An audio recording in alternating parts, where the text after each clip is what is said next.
all. This is Jennifer Gamble. I'm with nextlevelguitar.com, and I'm here to show you just the basics of some slide guitars. For me personally, I picked a glass slide. I like the way it sounds. I think you got your choice between glass and metal slides. Both are good.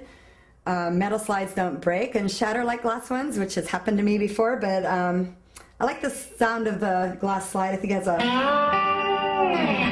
think it has a warmer sound than the metal slide. I think the metal slide is a little bit more tinny and aluminum sounding, so I picked a glass slide. They come in all sizes, so make sure you get one that fits your finger. Which finger do you use? Usually don't use your first finger because you want to keep that free to play chords and things. Some people use their middle finger, not very many, but some do. Joe Walsh uses his middle finger, and that leaves his third and fourth fingers free, and his first finger to play chords. A lot of players, most popular is to play it on your third finger, and you know, you can always play your power chords with your pinky finger and your first finger. Personally, I play it on my pinky finger because it's my weakest finger, and it doesn't require a lot of strength to play slide guitar. I mean, it doesn't require any strength at all, really, or any dexterity. So I use my pinky finger because that leaves my strong fingers free to play other solos and other chords. Basically, you want to find a slide that's going to fit your finger, the one you want to play it on, and not fall off and just stay there. So I picked a slim one because it's not too fat and it's easy to rest over the frets. And when you first start playing slide, the main thing you want to remember is you don't press down with the slide. You're basically just going to rest it over the strings, not pressing down, not using any pressure, keeping it floating. I even keep my thumb out of the way. If you notice, my thumb is, when I play slide leads, my thumb is out here with the rest of my fingers, and it just leaves my slide free to float wherever it wants.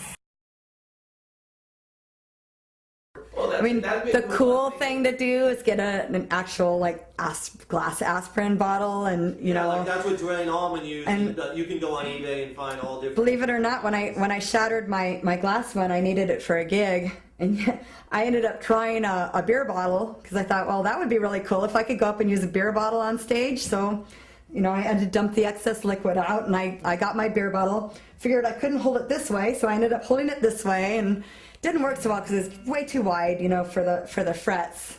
So I ended up going in the back and pulling out my lipstick case, and I pulled out the tube from my lipstick container, which is, I think, plastic, but it fit around my finger, and I was able to use that as a slide. And I've actually heard of other guitar players doing that before, so I actually got that. I think I got that idea from Alex Lifeson.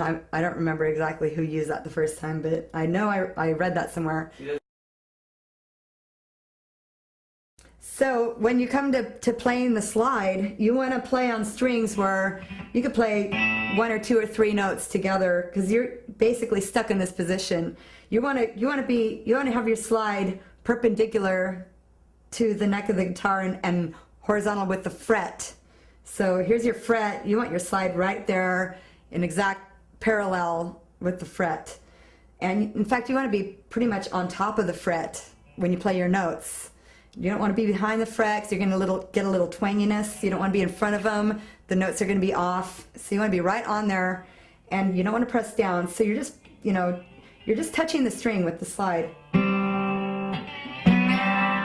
So here you're playing, I'm just playing right on top of that fret at the 5th fret. Listen if I slide down a little bit. See how it's off? You want to be right on top of that fret. I'm playing the 2 middle strings right here. If I slide up a little bit, off. Okay, so you want to be right on that fret. You don't want to be angled. You got bad notes again, okay? So you want to be right in parallel with your frets. You're doing your lick.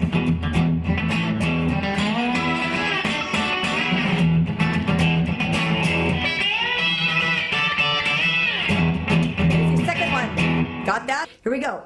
So B and the high E, the B and the high E strings, and you're going to go all the way up to the 12th fret. So you're going to start on the 10th fret and slide up. You're going to move it over to the B and the E strings, and you're gonna, play with some aggression and just start on the 10th fret and slide up. Slide up to the 12th fret. So let's do it real slow, okay? It's the exact same riff, just on different strings. So you want to mute everything else except for your B and your high E, okay? With your right hand, just kind of rest your palm there and pluck your B string. You're going to start with your B string on the 10th fret and slide up. So slide up on the B, slide up from the 10th fret to the 12th, and hit your E when you get up to that 12th fret. You might want to up check that with your pick, up pick. Or you could do a whole chord. I don't recommend going down. Do it up pick. So sliding up from the 10th fret to the 12th on the B string. Hit that up pick on your high E, and then go from there. Lift your slide off the neck, mute your strings, press it back down to where you started on the 10th fret, and then just do that rhythm, plucking down 2 times, and on the 3rd time, slide up. Got that? So it'll be something like this.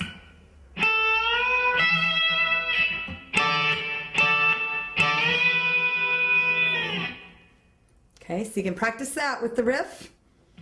Go from the riff.